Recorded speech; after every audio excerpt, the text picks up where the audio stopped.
Shalom.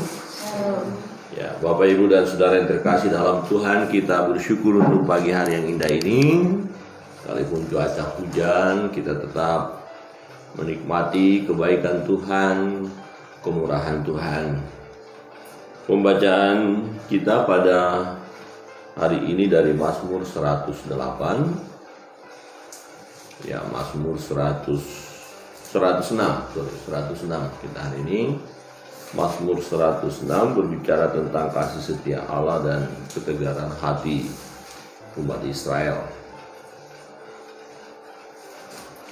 Ya, kita tidak semua membaca, cukup panjang ya, nanti diceritakan di sana bagaimana memang Tuhan sudah menolong umat ini, tetapi umat ini pun ya mereka membangkang atau tidak setia kepada Allah. Inilah menjadi kesedihan hati Allah, di mana umat tidak mampu bertahan ya, menjaga hidup kudus di hadapan Allah.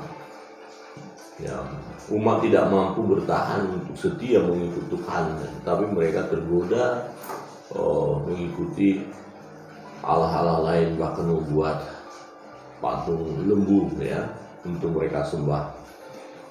Bapak, Ibu, Saudara yang terkasih dalam Tuhan, kita membaca ayat yang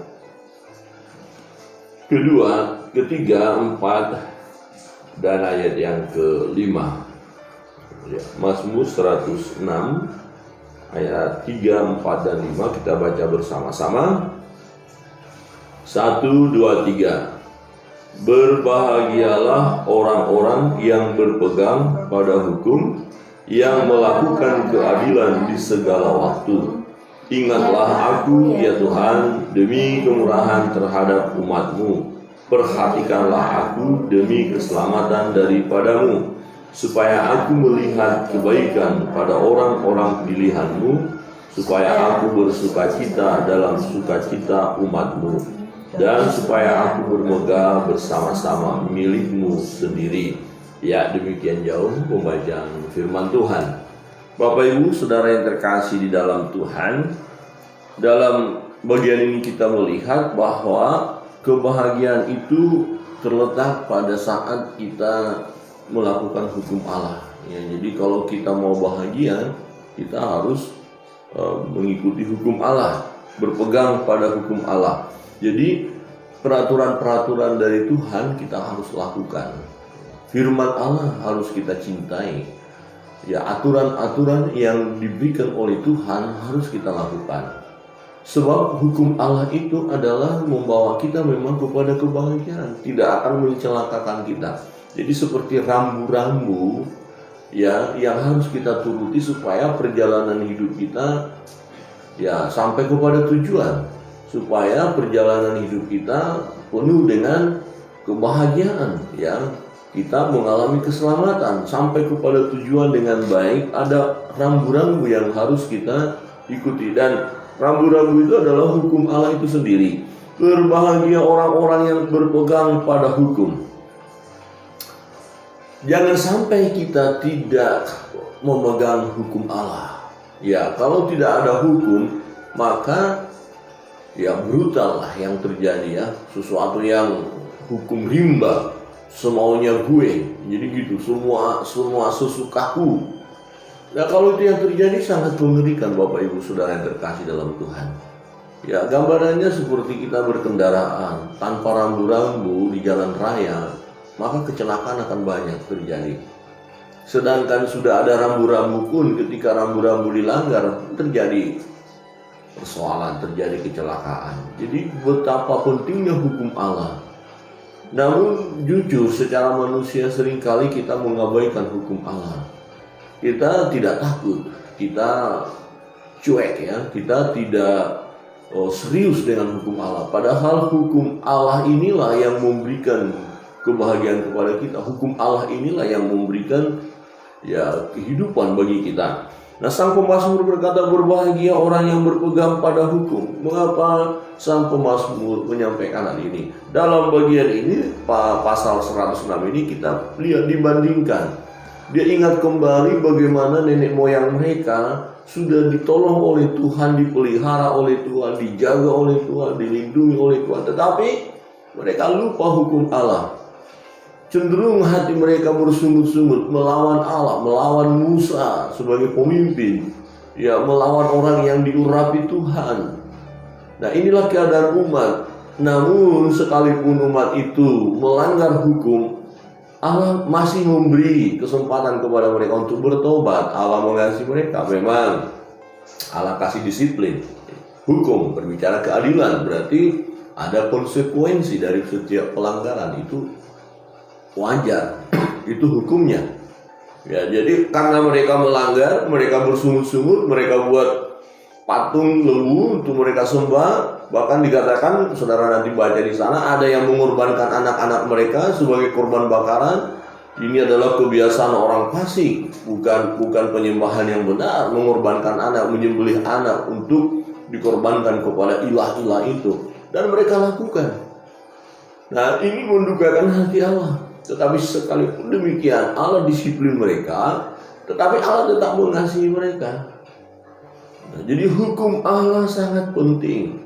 Mari kita berpegang pada hukum Allah, maka kita akan mengalami kebahagiaan. Dikatakan ia melakukan keadilan di segala waktu. Jadi keadilan Tuhan, ya, tidak dalam waktu-waktu tertentu. Oh, karena kondisinya seperti ini, dikondisikan aja lah. Oh ya, tidak usah dihukum lah, kan situasinya begini. Tidak ada, ya, istilah dikondisikan. Ya, hukum itu berlaku, ya, selama-lamanya. Keadilannya di segala waktu. Ya, Allah tidak pilih kasih. Allah tidak, ya, memilah-milah. Oh, karena keadaannya dia begini, oh, tidak usah dia dihukum. Oh, tidak. Misalnya begini, kalau kita memang naik kendaraan buru-buru banget nih, ini waktunya mepet, tapi ada di jalan perempatan, ya, ada lampu merah. Kemudian karena kita waktunya buru-buru, kita terobos saja. Kemudian polisi tangkap. Aduh, minta maaf Pak, saya lagi buru-buru, saya lagi keadaan begini, tolong lepaskan dari hukuman. Oh, nggak bisa. Ya, Anda sudah melanggar, Anda harus kena hukum itu. Jadi tidak ada waktu-waktu tertentu hukum tidak berlaku. Tidak, semua berlaku. Keadilannya itu segala waktu. Ya, segala waktu. Untuk itu mari kita takut akan Allah. Kita berserah kepada Tuhan. Itu sebabnya Sang Pemasmur berkata, ingatlah aku ya Tuhan demi kemurahan terhadap umat-Mu. Ingatlah aku, ini merupakan doa permohonan kepada Allah supaya Allah terus memperhatikannya, ya, peduli kepadanya. Maka dikatakan, perhatikanlah aku demi keselamatan daripadamu. Ya, Sang Pemasmur berserah kepada Tuhan, mohon pertolongan Tuhan, mohon supaya Tuhan mengingatnya kembali. Artinya begini, jangan sampai Tuhan lupa kepada kita, melupakan kita. Jadi kalau Tuhan melupakan kita, artinya Tuhan tidak peduli lagi kepada kita. Ya, dicuekkan kita, dibiarkan kita. Kalau Tuhan sempat biarkan kita, berarti binasalah hidup kita. Jadi wujud daripada Tuhan memperhatikan kita, manakala kita melakukan sesuatu yang keliru, Tuhan akan disiplin. Maka dikatakan seorang anak yang dikasihi papanya, orang tuanya, maka ketika dia salah akan disesah, dihajar. Tapi itu bukan menghukum untuk mematikan, tidak, tetapi ini mendisiplin. Nah, justru ketika dibiarkan berarti ini anak-anak gampangan. Dalam kitab Ibrani dikatakan ini anak-anak gampangan, berarti dibiarkan saja. Kalau sudah Tuhan biarkan, tidak didisiplin, tidak dihukum, ya sudah selesai. Berarti ini akan hancur, masuk kebinasaan. Jadi kalau kita didisiplin itu bagus, ya. Amin. Jangan dibiarkan Tuhan. Maka Sang Pemasmur berkata, ingat aku ya Tuhan demi kemurahan terhadap umat-Mu, perhatikanlah aku. Tiap-tiap hari kita mau berdoa kepada Tuhan. Tuhan, perhatikan aku Tuhan, lihat aku Tuhan. Kalau jalanku serong, ingatkan aku Tuhan, luruskanlah jalanku. Kalau aku melanggar hukum-Mu, ya ingatkan aku Tuhan. Dan kalau dalam keadaan aku susah, lihat aku Tuhan, tolonglah aku Tuhan, perhatikanlah seluruh kehidupanku. Di ayat 5 berkata, supaya aku melihat kebaikan pada orang-orang pilihan-Mu, supaya aku bersukacita dalam sukacita umat-Mu, dan supaya aku bermegah bersama-sama milik-Mu sendiri. Wah, luar biasa Bapak Ibu Saudara yang terkasih dalam Tuhan. Manakala kita melakukan hukum Tuhan, keadilannya berlaku untuk kita, yang kita berserah kepadanya, ingat akan aku Tuhan.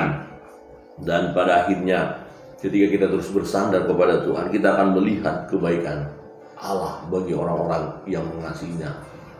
Tuhan akan melakukan hal-hal yang baik dalam hidup kita manakala kita mengikuti hukum Tuhan, manakala kita takut akan Allah, manakala kita berserah dalam hidup ini.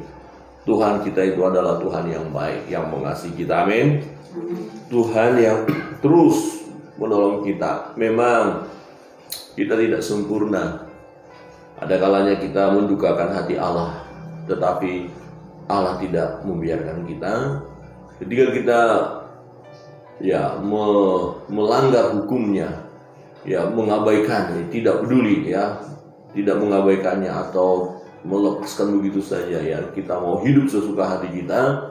Karena Tuhan mengasihi kita, maka Tuhan disiplin kita. Pengalaman bangsa Israel kita melihat di sini di ayat 43. 43. Banyak kali dilepaskannya mereka, tetapi mereka bersikap memberontak dengan rencana-rencana mereka, tenggelam dalam kesalahan mereka. Namun ia menilik kesusahan mereka ketika ia mendengar teriak mereka. Ini baik sekali Allah kita. Kita melakukan hal yang jahat, sama seperti umat ini, kemudian kena disiplin mereka. Ada kesukaran, kesulitan dalam hidup. Akhirnya mereka teriak, Tuhan, kami mohon ampun. Mari kita lihat kebaikan Tuhan, luar biasa. Tuhan menilik mereka, Tuhan memperhatikan mereka, menilik kesusahan mereka ketika ia mendengar teriak mereka. Ayat 45, ia ingat akan perjanjiannya karena mereka dan menyesal sesuai dengan kasih setianya yang besar. Diberinya mereka mendapat rahmat dari pihak semua orang yang menawan mereka. Selamatkanlah kami ya Tuhan Allah kami, dan kumpulkanlah kami dari antara bangsa-bangsa, supaya kami bersyukur kepada nama-Mu yang kudus dan bermegah dalam puji-pujian kepadamu. Terpujilah Tuhan Allah Israel dari selama-lamanya sampai selama-lamanya, dan biarlah seluruh umat mengatakan amin, haleluya. Kita lihat kebaikan Tuhan antara hukum, keadilan, dan kebaikan. Itu satu kesatuan. Hukum kita lakukan, hal yang baik, kebahagiaan kita alami. Tetapi ketika kita melanggar hukum, keadilannya yaitu kita didisiplin. Tetapi kalau kita bertobat, kita berteriak kepada Allah, maka kasih-Nya akan berlaku bagi kita. Janji setiap Allah. Allah tidak pernah ingkar janji, maka Dia mengasihi kita, Dia memulihkan kita.